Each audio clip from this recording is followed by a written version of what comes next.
अस्सलामुअलैकुम वरहमतुल्लाहि वबरकातुहू। नाजरीन, मैं आपका मेज़बान हाफिज़ मोहम्मद फसीहुद्दीन मेदक और आप देख रहे हैं मेदक फास्ट न्यूज़। आइए डालते हैं आज की अहम खबर पर एक नज़र।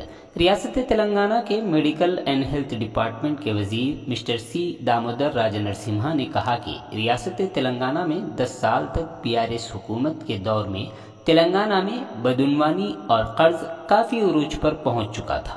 कांग्रेस हुकूमत के ज़ेर एहतमाम 6 गारंटी स्कीम के पब्लिक एडमिनिस्ट्रेशन के आखिरी दिन के हिस्से के तौर पर टाउन में मुनाकिदा मुख्तलिफ प्रोग्रामों में मेदक एमएलए डॉक्टर मैनमपल्ली रोहित राव के साथ वो बहैसियत मेहमान खुसूसी इन प्रोग्रामों में शरीक हुए। इस मौके पर वजीर मिस्टर दामोदर राज नरसिम्हा ने खिताब करते हुए कहा कि कांग्रेस हुकूमत बनने के 1 माह के अंदर खवातीन को मुफ्त बस सफ़र की सहूलत लाने का सहरा कांग्रेस पार्टी के सर है। उन्होंने कहा कि रियासत तेलंगाना में 10 साल से बरसरे इख्तिदार रहने वाली बीआरएस पार्टी रियासत को तरक्की नहीं दिला सकी है। इजलास में Medak municipal chairman mister T Chandrapal की जानिब से मेदक की तरक्की के लिए वजीर से फंड्स मांगने पर वजीर ने अपनी नाराजगी जतलाई। बीआरएस पार्टी के Medak municipal chairman mister T Chandrapal ने मेदक की तरक्की के लिए पब्लिक एडमिनिस्ट्रेशन प्रोग्राम के लिए फंड्स देने का मुतालबा किया था, जिस पर वजीर ने पिछली हुकूमत पर सख्त तनकीद करते हुए कहा कि आपकी हुकूमत ने 60 लाख करोड़ रुपए के कर्जे चढ़ा दिए और कहीं तरक्की नहीं की। इजलास से मकामी एमएलए डॉक्टर मैनमपल्ली रोहित राव ने खिताब करते हुए कहा कि देहातों में अवामी इंतजामिया का प्रोग्राम 1 हफ्ता तवील जारी रहा है और अवाम ने वाफिर तादाद में अपनी दरखास्तें जमा कराई हैं। कबलज़ीं वजीर ने नरसापुर हल्के के रुस्तुमपेट, दुब्बाक हल्के के चेगुंडा और गजवेल हल्के के तूपरान में मुनाकिदा अवामी हुक्मरानी के प्रोग्राम में शिरकत की।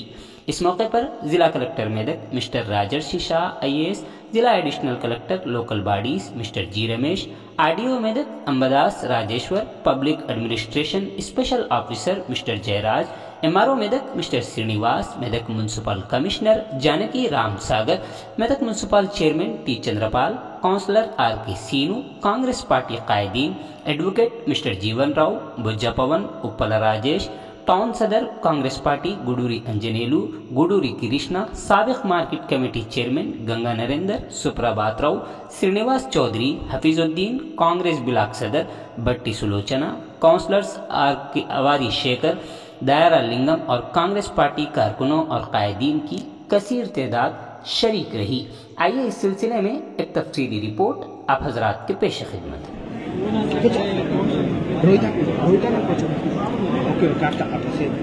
ప్రజాపాలన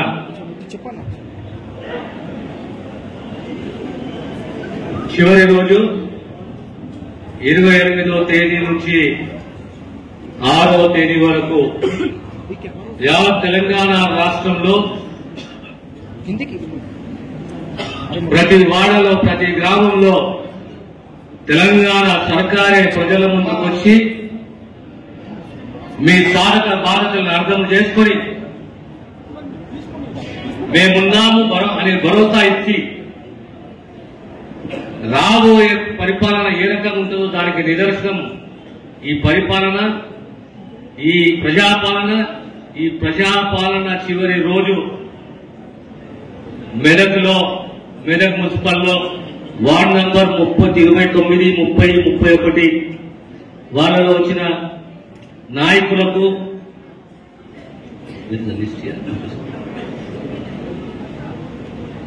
ఈ 29, 30,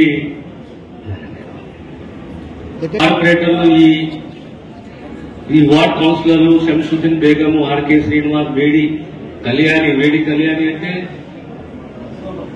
వేడి అంటే నాకు తెలుసు, కళ్యాణి తెలియదు తప్ప, రాజలింగం, లక్ష్మీనారాయణ గౌడ్, తర్వాత మున్సిపల్ చైర్మన్ మా షావుకారి గుప్తా గారు, పాత మిత్రుడు నాకు. అదే రకంగా నా మిత్రుని కుమారుడు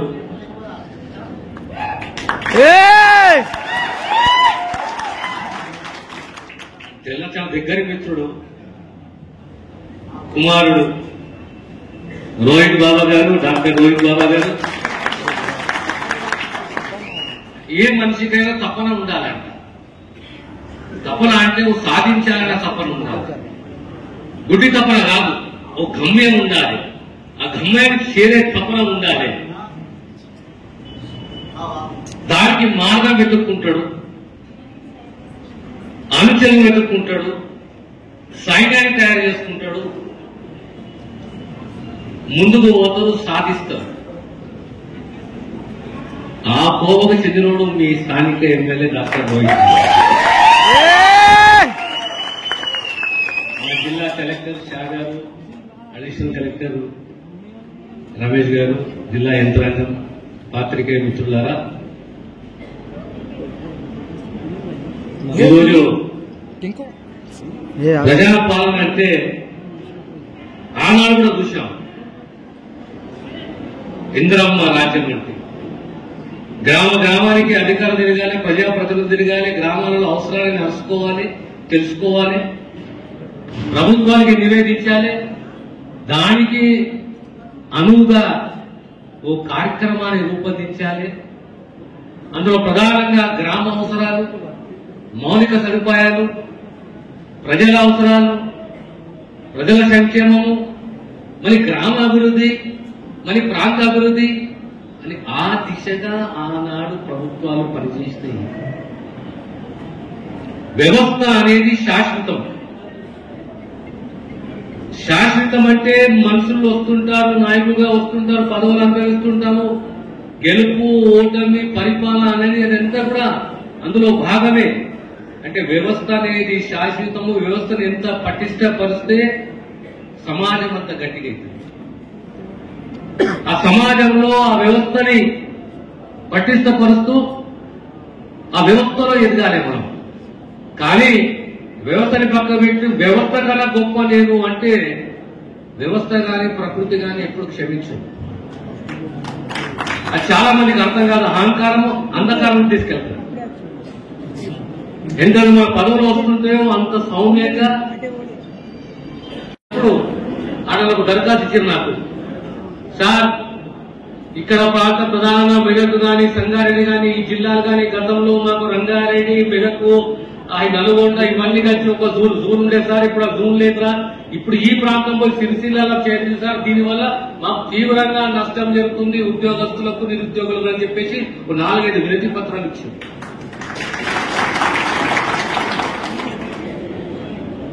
ఇలాంటి తప్పులు అవసరమా? నాయకుడు అనేవాడు దార్శనికుడు కావాలి, రాబోయే తరాలు గుర్తించుకోవాలి. ఏ తెలంగాణ కోసం పోరాడినాం మనము? నీళ్లు తర్వాత, నిధుల తర్వాత, కానీ ముఖ్యంగా ఏం కావాల్సిన తెలంగాణ యువకులకు 69 తెలంగాణ ఉద్యమంలో పాత్ర పోషించిన యువకులు దేని విషయంలో నియామకాల, ఉద్యోగాలు. తెలంగాణ వచ్చింది 10 సంవత్సరాలు తెలంగాణ రాష్ట్రం ఏర్పడి,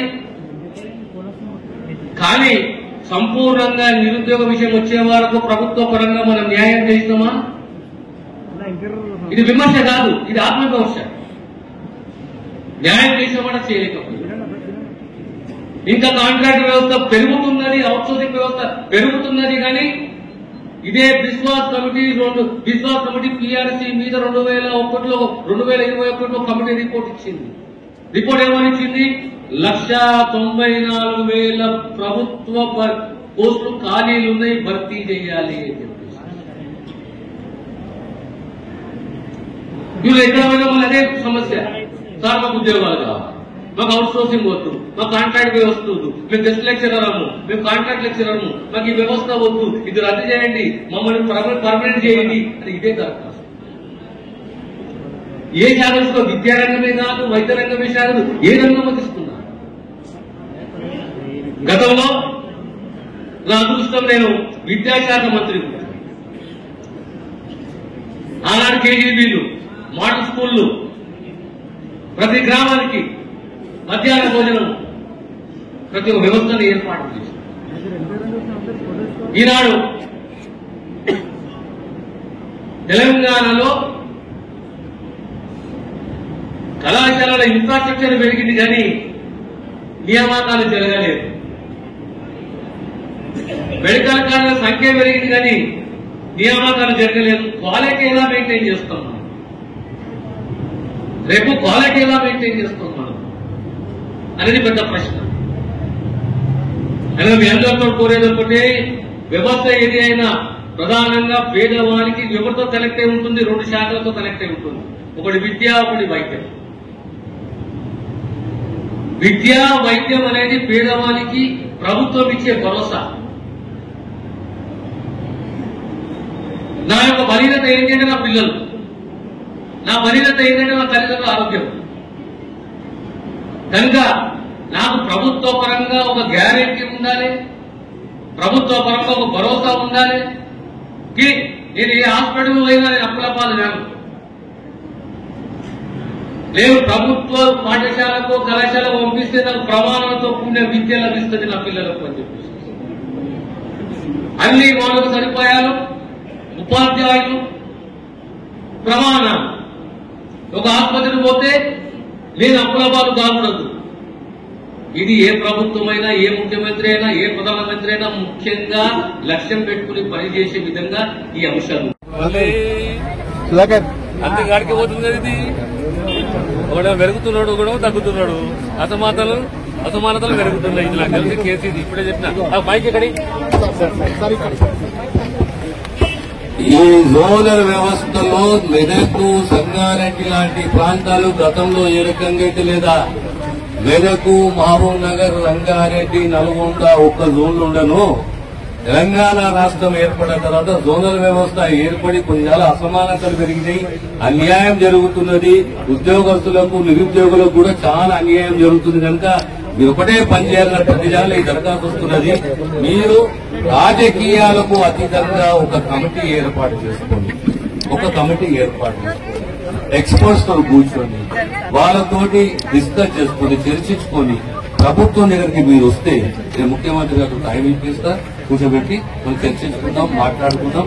మళ్ళీ ప్రెసిడెంట్ ఆఫ్ ఇండియాకి మళ్ళీ రాయాలి. ఆ దిశగా మనం కృషి చేద్దాం. ధన్యవాదాలు.